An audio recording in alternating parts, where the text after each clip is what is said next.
சைவ சமயம் அன்பே சிவம்னு சொல்லுது. ஆனால் சிவபெருமான் கையில் சூலத்தை வச்சிருக்கிறாரு. இது எதை உணர்த்துது? வாங்க காணொளிக்குள்ளே போகலாம். தென்னாடுடைய சிவனே போற்றி, எந்நாட்டவருக்கும் இறைவா போற்றி. அனைவருக்கும் வணக்கம். இந்த காணொளியில் நம்மளுடைய கடவுள்லாம் பெரும்பாலும் ஆயுதங்கள் கையில் வச்சுருக்கோம் இல்லைங்களா? ஏன் இப்படி வச்சுருக்கு? நம்ம சமயம் அன்பை வலியுறுத்துகின்ற சமயமச்ச ஏன் இப்படி ஆயுதங்கள்லாம் வச்சுருக்கின்றன அப்படின்னு பார்த்தா, சிவபெருமானும் அதிலேருந்து விடுபடலை. சிவபெருமான் பார்த்திங்கன்னா சூலம் வைத்திருக்கிறாரு, மழு வச்சிருக்கிறாரு. அப்படின்னு சூலம்னா அவங்களுக்கு தெரியும், மூவிலை சூலம்னு திரிசூலம்னு சொல்லுவாங்க. மழுன்னா சூலத்தோடு சேர்ந்து கோடாரி போன்று ஒரு ஆயுதம், அது சேர்ந்து இருக்கும். இப்போ அந்த சூலமும் மழுவும் சேர்ந்து இருக்குன்னு சொல்லி 6ஆம் திருமுறையில் நாவுக்கரசர் சொல்கிறார். சூலம் மழு ஓர் நாகம் அசைத்தான் அப்படின்னு தாண்டகத்தில் பாடுறார். அப்போ சிவபெருமான் ஏன் திரிசூலம் வைத்திருக்கின்றார்? அவர் கருணை கடவுள் இல்லையா? அன்பே சிவம்னு திருமூலர் சொல்கிறாரு. அன்பும் சிவமும் இரண்டென்பர் அறிவிலார், அன்பே சிவமாவது யாரும் அறிகிறார்னு திருமூலர் சொல்கிறாரு. அப்போ ஏன் சிவபெருமான் கையில் இப்படி சூலம் வைத்திருக்கின்றார் என்று சொன்னால், சிவபெருமானுடைய திருமேனியில் கையில் உடம்பில் இருக்கிறது எல்லாமே உருவகமாக மெய்யியல் கோட்பாடுகளை உணர்த்துவது அப்படின்னு சொல்லி நம்ம ஒன்று ஒன்றா பார்த்துக்கிட்டே வரோம். அந்த அடிப்படையில் இந்த சூலம் என்பது, திரிசூலம் என்பது, அது மூவிலை வேல் அப்படின்னு சொல்லுவாங்க.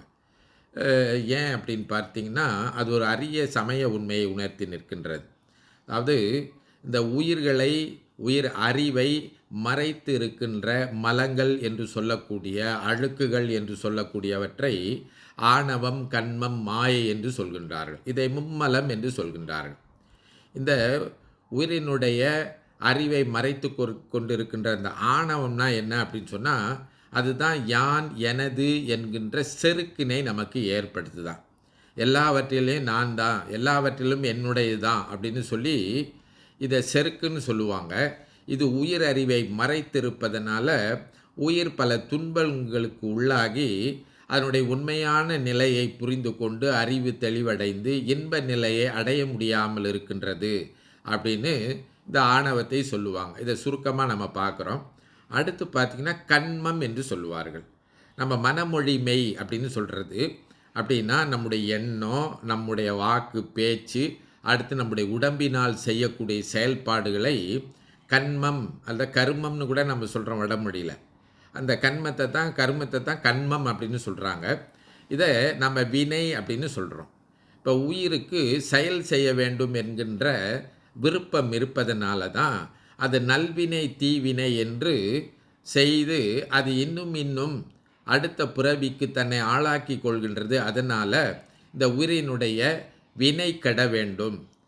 நல்வினை தீவினை என்பது இரண்டுமே இல்லாமல் போய் வினை கெட வேண்டும் என்று ரெண்டாவது சொல்கிறாங்க. அதை கண்மம்னு சொல்கிறாங்க. மூன்றாவது மாயை என்கின்ற இன்னொரு அழுக்கு சொல்கிறாங்க. உயிரறிவை இந்த மாயை மறைத்து கொண்டிருக்கின்றதான். இந்த மாயை எனப்படுவது நிலை இல்லாதவற்றையெல்லாம் நிலை என்று நினைச்சு அதுக்கே ஓடிக்கிட்டு இருக்கா. வாழ்நாள் பூரா இப்போ நம்ம இறக்கப் போகின்ற சூழ்நிலை எதுவுமே நமக்கு கூட வரப்போகிறது இல்லைங்களா? வீடு வரை உறவு, வீதி வரை மனைவி, காடு வரை பிள்ளை, கடைசி வரை யாரோ அப்படின்னு சினிமா பாடல் இருக்கிறது போல், உற்றார் யார் உளரோ உயிர் கொண்டு போம்பொழுது குற்றாலத்துறை கூத்த நல்லால் நமக்கு உற்றார் யார் உளரோன்னு நாவுக்கரசு பெருமான் சொல்லுவார். அப்போது இறுதியாக நம்மோட வரப்போகிறது ஒன்றுமே இல்லை, காதற்ற ஊசியும் வாராதுகான் உம் கடைவடிக்கே அப்படின்னு. காது உடஞ்சி போன ஊசி கூட நம்ம செத்து போகும்போது கூட வராதான். அதனால தான் நீங்கள் பார்த்தீங்கன்னா, இறந்து போனவங்க சுடுகாட்டுக்கு போனவுடனே காதில், கழுத்தில், மூக்கில் இருக்கிறது எல்லாத்தையும் கழட்டி எடுத்துருவாங்க. நம்ம எப்படி வரும்போது பிறந்தமேனியாக வந்தோமோ அதே போல் பிறந்தமேனியும் அந்த உடம்பை கூட விட்டுட்டு உயிர் மட்டும்தான் போகும் அப்படிங்கிற நிலையை நாம் மறந்துட்டு வாழ்ந்து கொண்டிருக்கின்ற வாழ்க்கையை தான் மாயை என்று சொல்கிறாங்க. அதாவது நிலையில்லாதவற்றையெல்லாம் நிலை எண்ணி மாயையாக வாழ்ந்து கொண்டிருக்கின்ற வாழ்க்கையை தான், மயக்கத்தில் வாழ்ந்து கொண்டிருக்கிற வாழ்க்கையை தான் மாய வாழ்க்கை என்று சொல்கின்றார்கள். அப்போது இந்த 3 ஆணவம், கண்மம், மாயை என்கின்ற 3 அழுக்குகள் உயிர் அறிவை மறைத்து கொண்டு அந்த உயிர் அறிவு இறைவனிடத்தில் இருக்கின்ற பேரின்பத்தை அடைவதற்கு தடையாக இருக்கின்றனவாம். அவற்றை இறைவன் திருவருளால் வெட்டி வீழ்த்த வேண்டும் என்பதைத்தான் இறைவன் கையில் பிடித்து இருக்கின்ற அந்த மூவிலை சூலம் குறித்து நிற்கின்றது என்று சொல்லுவார்கள். அப்போ அந்த மூவிலை சூலம் என்பது நாம் நினைப்பது போல அது ஆயுதம் இல்லை, அது ஞானவாள், ஞான ஆயுதம் அப்படின்னு. அதாவது மணிவாசக பெருமான் பாடுவார், ஞானவாள் பெருமான் ஏந்தி வருகிறான் அப்படின்னு சொல்கிறது இதுதான்.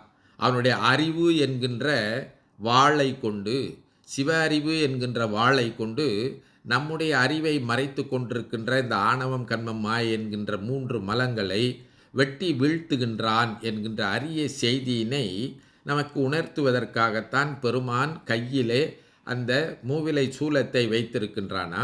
அப்போ அந்த மூவிலை சூலம் என்பது உயிருக்கு ஏற்படக்கூடிய இந்த அறியாமையை வெட்டி வீழ்த்துகின்ற திருவருளினுடைய அடையாளமாக இருக்கின்றது அப்படின்னு நம்ம புரிஞ்சு கொள்ள வேண்டும். இப்போ சிவபெருமான் கையில் இருக்கின்ற இந்த சூலம் எனப்படுவது ஆயுதம் அல்ல, அது சிவ அறிவு. சிவ அறிவை கைவர நமக்கு தருகின்றான் பெருமான். அந்த சிவ அறிவினை பெற்று நம்ம உயிரை மறைத்திருக்கின்ற ஆணவம் கண்மம் மாயை என்று அந்த உயிர் அறிவை மறைத்திருக்கின்ற அடுக்குகளை வெட்டி வீழ்த்த வேண்டும், அதை பெற வேண்டும் என்கின்ற செய்தியினைத்தான் நமக்கு இந்த சூலம் உணர்த்தி நிற்கின்றது. எனவே உலகத்தில் நாம் வாழ்கின்ற போது இந்த யான் எனது என்கின்ற செருக்கை விட்டு எல்லாம் என்னுடையது, எல்லாவற்றிலும் நானே சிறந்தவன் அப்படின்ற நினைப்பு இருக்கின்றதே, அது ஒன்று. அடுத்து நம்முடைய பேச்சு, நம்முடைய சிந்தனை, நம்முடைய செயல் இருக்கின்றனவே, அது 2வது.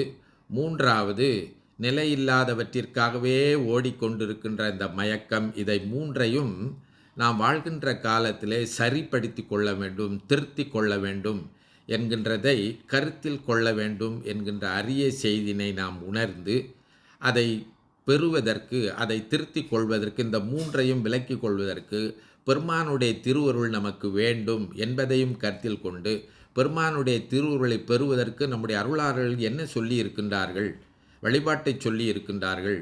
அந்த பெருமானுடைய திருப்பெயரை எப்பொழுதும் மனமொழி மெய்களால் எண்ணி செய்ய வேண்டும் என்று சொல்லி இருக்கின்றார்கள்.